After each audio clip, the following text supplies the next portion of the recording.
আমি যখন পিএইচডি করি আমার সাবজেক্টের নাম ছিল আল মাওয়াদুল কুরআনুল কারীম ওয়া নওয়াহিয়া। এখানে উলামায়ে কেরাম যারা আছেন আরবি এরা ভালো বোঝেন। আল মাওয়াদুল কুরআনুল কারীম ওয়া নওয়াহিয়া, কোরআন শরীফের কোন কোন অংশ কোথায় নাযিল হয়েছে। কোরআন শরীফ 23 বছর 8 দিন, যেরকম 23 বছর 8 দিন 1400 স্থানে 114টা সূরা নাযিল হয়েছে। এই 1400 জায়গা, 1412 জায়গা, সব জায়গা মুখস্থ। এই যে মুখস্থ করার পরে লিখতে হয়, আমার থিসিস ছিল প্রায় 28,000 পাতার কপি। আমি কয়েক বছর বসাইয়া আমার স্যার ডক্টর ইব্রাহিম আল মাসরি, উনি মিশরে বর্তমান এখন মারা গেছে। ওই সময় আমি 1902 আমি যখন পাকিস্তান চলে আমি যখন পিএইচডি করি, তখন আবার আমি ঢাকা বিশ্ববিদ্যালয় আইন ও বিচারে এমএ পাস করে আমি আবার justice in the eye of Islam এরপর আমি আবার এমফিল করি। দুটো সাবজেক্টে আমার ডক্টরেট ডিগ্রি। যাই হোক, তারপরও আমি বলি যে আমি কিছুই জানি না। মান তাওয়াজা লিল্লাহ ফাজানাতু বিসওয়াতি বাযানাতু বিসওয়া, মান তাওয়াজা লিল্লাহ রাফাহুল্লাহ, যে নিজেকে ছোট মনে করে ফাহুয়া ফি আয়ুনিন নাসি আযীম। আল্লাহ হাবিব সাল্লাল্লাহু আলাইহি সাল্লাম বলেন আল্লাহ তার সম্মান ইজ্জত বাড়িয়ে দেয়। আমার তাকাব্বার ওয়াদাহুল্লাহ, আর যদি কেউ নিজে বড় মনে করে ফাহুয়া ফি আয়ুনিন নাসি সাগীর, মানুষের কাছে সে ক্ষুদ্র হয়ে যায়। এদিকে লক্ষ্য করা দরকার। কোরআনে আল্লাহ বলেন ফালা তুসাক্কু আনফুসাকুম, নিজেকে তোমরা পবিত্র মনে করো না। যাই হোক, এখন এই দরজাগুলো সাকার নামক দরজাটা, এটা বজকের দক্ষিণ দিকে থাকবে। কোন দিকে? এদের অপরাধ যারা দুনিয়ায় মুশরিক, কাফের, বেনামাজি, এগুলো নামগুলো সব দোজখের দক্ষিণ পাশে তাদের নামগুলো লাল অক্ষরে লেখা থাকবে। আল্লাহু আকবার। আর যারা জান্নাতি তাদের নামগুলো সাদা অক্ষরে লেখা হবে।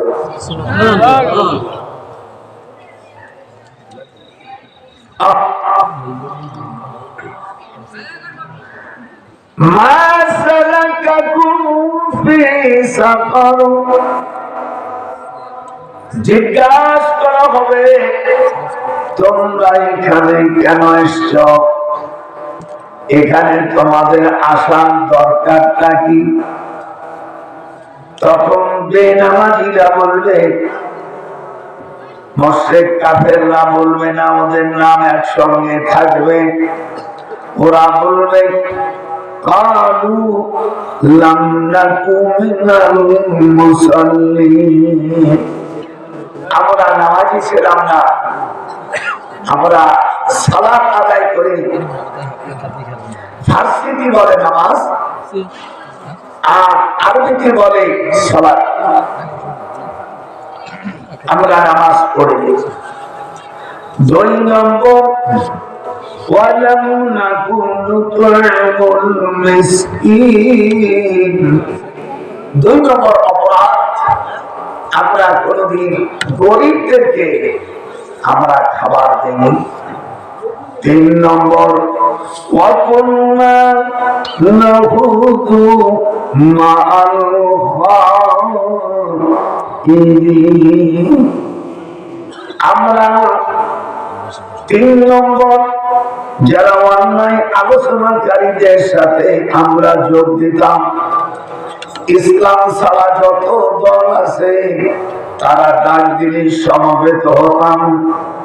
4 নম্বর ওয়াকুন্না নুকাযযিবু বিয়াউমিদ্দিন, আর ডে অফ জাজমেন্ট, আর আমরা বিচার দিবসকে আমরা অস্বীকার করেছি। এখানে কয়টা অপরাধ দেখানো হয়েছে? চারটে। একটু জোরে বলুন কয়টা? 1 নম্বর, আমরা নামাজি ছিলাম না। 2 নম্বর, গরিবদেরকে আমরা খাবার দিই। গরিব আপনাদের কাছে হক আছে যাকাতের টাকা, অবশ্য জাকাতকে 8 খাতে দিতে হবে। আপনি যদি 1 খাতে দেন তাহলে এই আয়াতের খেলাফ। আমার মেয়ের আমেরিকা থেকে টাকা পাঠালে 7 জায়গায় দিতে পারি, 1 জায়গায় দেওয়া বিধান এখনো পাওয়া যায় না। হযরত উসমান রাদিয়াল্লাহু তাআলা আনহুর কাছে সাহাবারা গেলেন। উনি যখন তৃতীয় খলিফা, তখন বললেন মুশকিলাতুন ইল্লা বাকিয়া, এখনো পাওয়া যাচ্ছে না, ওটা পালি তোমরা দিও। এখন প্রত্যেক বছর আপনি 1 জায়গায় দিলেন, আপনার জাকাতের হক আদায় হবে না। আদায় হবে না। 33 বছর আপনি 8 খাতের 1 ভাগ দিতে পারেন। 2 ভাগ যদি দেন হাদিসের খেলাফ হবে। মান কাতা মিরাসাহু কাতা আল্লাহু আনহু, যদি কার মিরাস নষ্ট করেন, do you turn this is the assault of the prophet man, you should not protect him by blabber. How willing there are those who equally establish them in the land and establish a rule of their deep people activity. How please to stop him in the right of the inheritance by the people exactly. There is no nation can prosper who didn't stand like what are him. This is the Holy Quran and Surah Allah 60th number ayat. Surah Allah 7 নম্বর আয়াতে আল্লাহ বলছেন যাকাত 8 খাতে দিতে হয়। এটা হাত উঠান, কয় খাতে? এটা হাত উঠান। কোরআনের তাফসীর শুনে কিচ্ছা জ্ঞানী শুনছেন বহু আয়াত।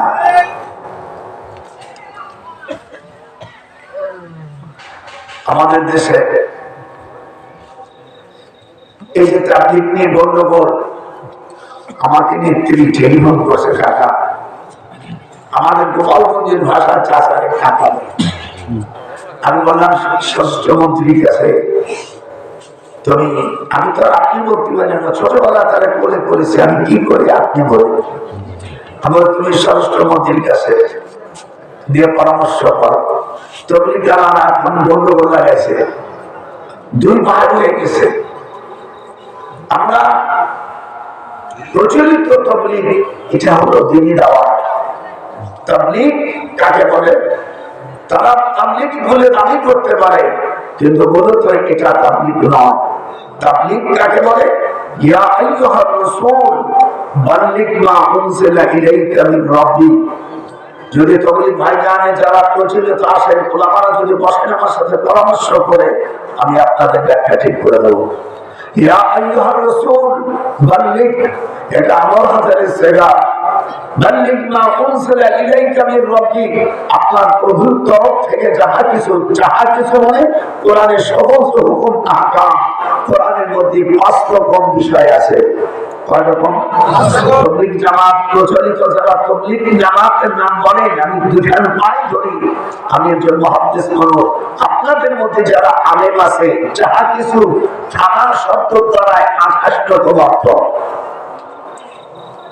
আমি যা কিছু নাজেল করেছি ইহা মানুষের কাছে পৌঁছে দাও। যদি তা না করো ফামা বাল্লাগতা রিসালাতাহু, তাহলে আপনি নবুয়তের রিসালাতের দায়িত্ব পালন করলেন না। এখন তাবলীগ জামাতের ভাইদের একটা চমৎকার জবাব আছে যে ইলিয়াস রহমাতুল্লাহ আলাইহি ইনি স্বপ্নের মধ্যে পাইয়ে গেছে, এই জন্য তারা বেঁচে গেছে। এনে যা হয় ফুটবল। এখানে আরেকটা সমস্যা আছে।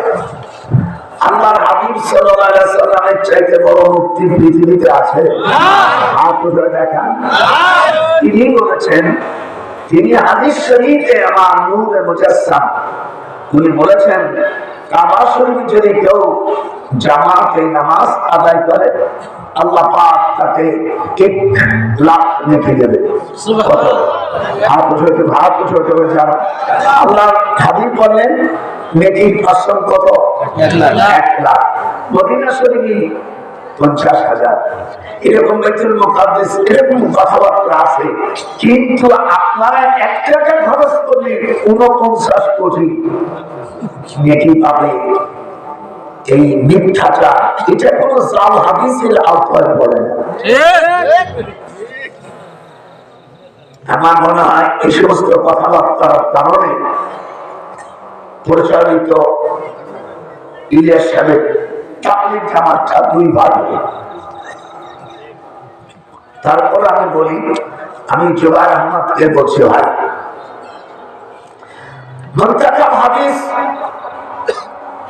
উর্দু তরজমা করেছেন সাদ সাহেব, আপনি তার অনুবাদ করেছেন। এখন আপনারা 2 ভাগ হয়ে গেলে এটা আগের জামানা, আগের যে দাপট ছিল সেই দাপটটা এখন আর নাই। সত্য কথা বলে তাবলীগ জামাত আগে যেরকম ছিল এইবারও দেখবেন এক মতো হতে পারছে না। কেন? কি স্বার্থ?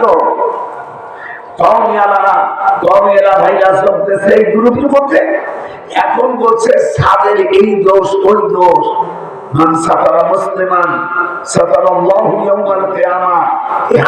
আপনারা করেননি, যদি কার দোষ গোপন করে আল্লাহ পাক তাকে কিয়ামতের ময়দানে কার দোষ গোপন করবে।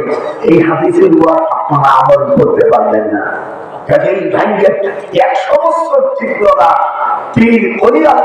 আপনারা দেখতে পারেন না। অনেক আমার কম মাদ্রাসা, আমি দারুল উলুম দেওবন্দে আল্লাহর কোরআন হাতে রেখে বলছি, মুফতি সাহেব আমার মাথায় আগিয়ে দিয়েছে, আল্লাহ আমি যদি মিথ্যা কথা বলি আমার দুটো চোখ এবং আমার অপমৃত্যু দাও। কিন্তু দারুল উলুম দেওবন্দ মাদ্রাসার যিনি প্রতিষ্ঠাতা আবুল কাসেম নানতবী রাহিমাহুল্লাহ, উনি হাজী ইমদাদুল্লাহ মাহাজের মুফতি, উনি মুরিদ ছিলেন। তারপর আশরাফ আলী থানভী সাহেব, এরপরে মরহুম আকুল সাহেব, এরপরে ইলিয়াস সাহেবের পিতা আপনি ইসমাইল, আপনার জানেন ইলিয়াস সাহেবের আব্বার নাম ইসমাইল, ইলিয়াস সাহেবের আর এক ভাইয়ের নাম হলো এহিয়া, এহিয়া সাহেবের ছেলে হলো হযরত মাওলানা জাকারিয়া সাহেব। আমি মাসরুল উলুমি আমি কাফিয়া করেছি, আমি মাসরুল উলুমি কাফিয়া করেছি।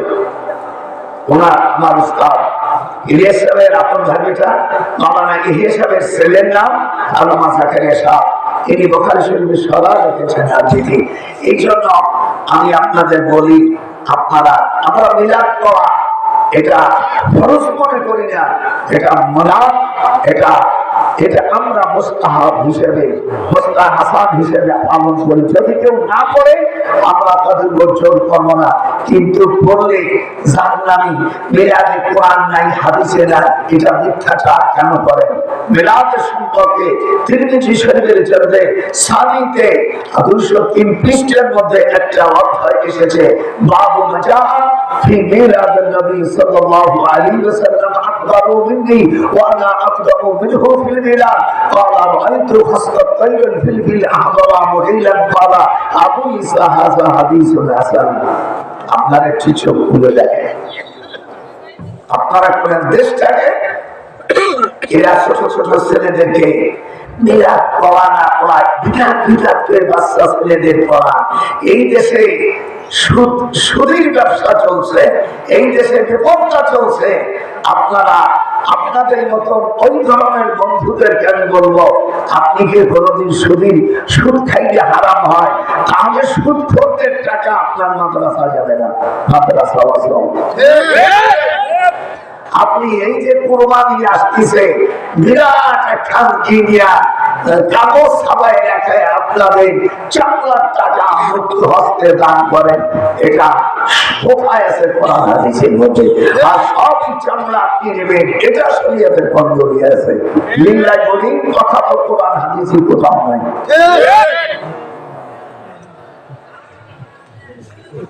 এখন ধর্ম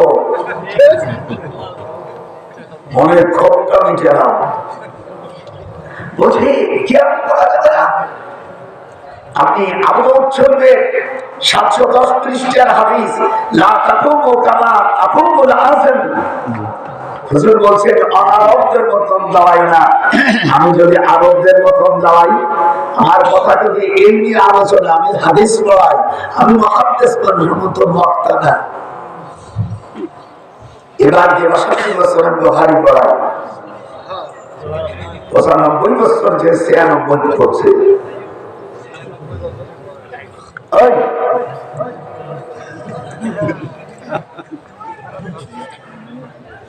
আমি তো অনেক গাছ কাটা বাংলা ছড়ানো লোক নিয়ে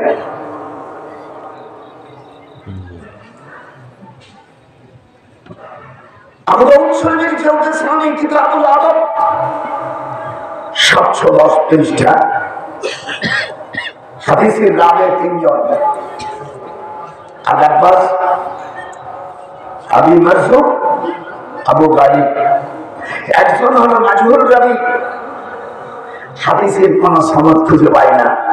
২ নম্বর মুস্তারিব, যে হাদিসের মধ্যে গন্ডগোল বাধায়। আর ৩ কারণে ওই হাদিসের হুকুম সহিহ হিসেবে মানা যায় না। এক, তারপরও বলছে তোমরা আরবদের মতন দাঁড়াই না। আমি যদি আরবদের মতন দাঁড়াই,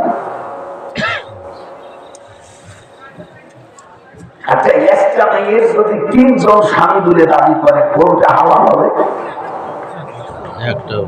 প্রথমটা হবে। একটা হবে স্বামী, ২টা হবে না পতি। আরে ও রে কোথায় রে আমার দয়াল মুর্শিদি, একবার দেখা দে। আরে ও রে কোথায় রে আমার দয়াল মুর্শিদি, একবার দেখা দে। মদিনাতে আপনি কোথায় লুকাইলেন? বলে যা তামাম জাহানের উম্মতকে আপনি এতিম বানাইলেন। আরে ওরে কোথায় রে আমার দয়াল মুর্শিদি, একবার দেখা দে। বুড়ো হয়েছে তো সুর কিছু ঘাটতি হয়েছে, তারপরও আছে মনে হয় ১৪ বছরের যুবক। একটু বসে যাও, সূরা মুজাদালার ভিতর আছে, তোমাদের যখন বসতে বলবো বসে যাও। এই জন্য আপনার বসে আর একটু গায়ে